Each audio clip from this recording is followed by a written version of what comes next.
Cable Raj character. ఎప్పుడైతే హాస్పిటల్‌లో అంటే ఆ డబ్బులు తాతగారి పాత్రకి ఇచ్చేసి ఎళ్ళిపోయింది. అంటే సింపుల్‌గా కూడా ఎళ్ళిపోవచ్చు బయటికి. లైక్ లేదంటే హాస్పిటల్‌లో ఎక్కడైనా ఉండొచ్చు. బట్ ఆ పాపతో దాగుడుమూతల సీక్వెన్స్ అనేది అది అంటే రిలీఫ్ అయ్యాడు. ఒక భారం దిగిపోయింది అతనికి. అందువల్ల అతను ఫ్రీ అయిపోయి హ్యాపీగా ఒక పాపతో నవ్వుతున్నాడు అన్నట్లుగా నాకు అర్థమైన సో, ఆ సీక్వెన్స్ బ్యాక్ సైడ్ ఏంటి స్టోరీ? అదే వాటిగా సెరెండిపిటీ అంటామండి. అది సినిమాలో ఫస్ట్ స్క్రిప్ట్ రాసినప్పుడు అది లేదండి. అతను వెళ్తాడు, చిన్నపిల్లడు మొత్తం చూసుకుంటాడు, పైకెళ్తాడు, వస్తాడనమాట. ఆ సీన్ ఈరోజు నైట్ షూట్ చేయాలి. నేను వైజాగ్లో అప్పుడు పాక్ హోటల్లో ఉండేవాళ్ళం. బన్నీ గారు నేను అక్కడ ఉన్నాం. నేను షూటింగ్కి వెళ్తుంటే సాయంత్రం సండే షూట్ చేస్తున్నాను అది హాస్పిటల్లో. వెళ్తున్నప్పుడు ఏదో కొరత అండి. ఇలా వెళ్తా ఉన్నాను, కారులో నుంచి చూస్తా ఉన్నాను. అక్కడి నుంచి వెళ్ళే లోపల ఒక చిన్న పార్క్ ఉంది. పార్క్లో చిన్నపిల్ల ఆడుకుంటానమాట. అది చూశాను, చాలా అందంగా అనిపించింది, అద్భుతంగా అనిపించింది అనమాట. ఆ దృశ్యమే చాలా బాగుంది. వాళ్ళ అమ్మగారితో ఆడుకుంటుంది, పరిగెడుతుంది.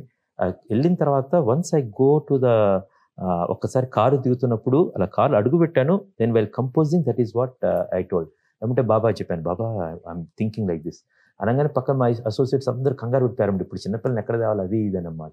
దెన్ పెట్టి ఉస్మాన్ గారని మా అసోసియేట్ ఉన్నారండి. ఉస్మాన్ విల్ డూ దిస్ అంటే ఇమీడియట్గా స్క్రిప్ట్లో చేస్తున్నాం. నేను ఉస్మాన్ అండ్ శ్రీనివాస్ గారని they both very good associates. అప్పుడు వాళ్ళు అమ్మాయి అంటే ఆయన అన్నారన్నమాట, సార్ అక్కడ పార్క్లోకి వెళ్ళి ఎత్తుకుతా ఉండండి. రియల్లీ అంటే మై అసోసియేట్స్ అండ్ మేనేజర్స్ అందరూ వెళ్ళి పార్క్కి వెళ్ళి పిల్లల కోసం ఎత్తుకుతా ఉండి నేను చెప్పాను ఇలా ఉంది పిల్ల అక్కడ ఆడుకుంటుందని. దేవర్ ఏబుల్ టు అక్కడి నుంచి ఆ పాపని తీసుకొచ్చారు. అదే పాప ఆడుకుంటుంది అన్నమాట. ఆ పాప వచ్చింది కానీ అమ్మాయి వేరే డ్రెస్ లో ఉంది. ఇప్పుడు ఈ అమ్మాయి డ్రెస్ మార్చాలి, కొనాలి. ఆదివారం నైట్ అయింది, ఆల్రెడీ 9 అవుతుంది.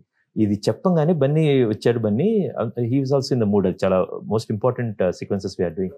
తను వచ్చాడు, రాగానే బన్నీ ఏం చేస్తున్నావు కృష్ణ అనగానే రాగానే డైరెక్ట్గా మేకప్కి వెళ్ళదు, ఒకసారి బన్నీ గారిని ఇక్కడ రమ్మని చెప్పాను గణేష్ గారితో. ఆయన సార్ కదా ఆయన వచ్చారు. వస్తే బన్నీ ఇలా అనుకుంటున్నాను ఇక్కడ పక్కన అంటే ఎక్స్ట్రాడినరీ కృషి ఎలా అంటే అమ్మాయి కోసం అనుకునే టైంలో వీళ్ళు వెళ్ళారు, అమ్మాయి దొరికిందండి వస్తా అన్నారు అని. అమ్మాయి వచ్చింది. రాగానే నేను సెట్లో కూడా తీసుకురాలేదు. తీసుకురాగానే బన్నీ బయట హీ వెయిటెడ్ ఫర్ హో, తీసుకుని కృష్ణ వెళ్ళు నేను చూసుకుంటాను, నువ్వు వెళ్ళు అన్నాడండి. వెళ్ళని ఆ అమ్మాయిని లోపల తీసుకెళ్ళి he got the chocolate gift. తను పరిచయం చేసుకుని తన పక్కన అబ్బు నేను పికబ్బు ఆడాలని చెప్పాను. ద వే లోపలికి వెళ్ళి so it's all we got one idea అది last minute and it became iconic sequence.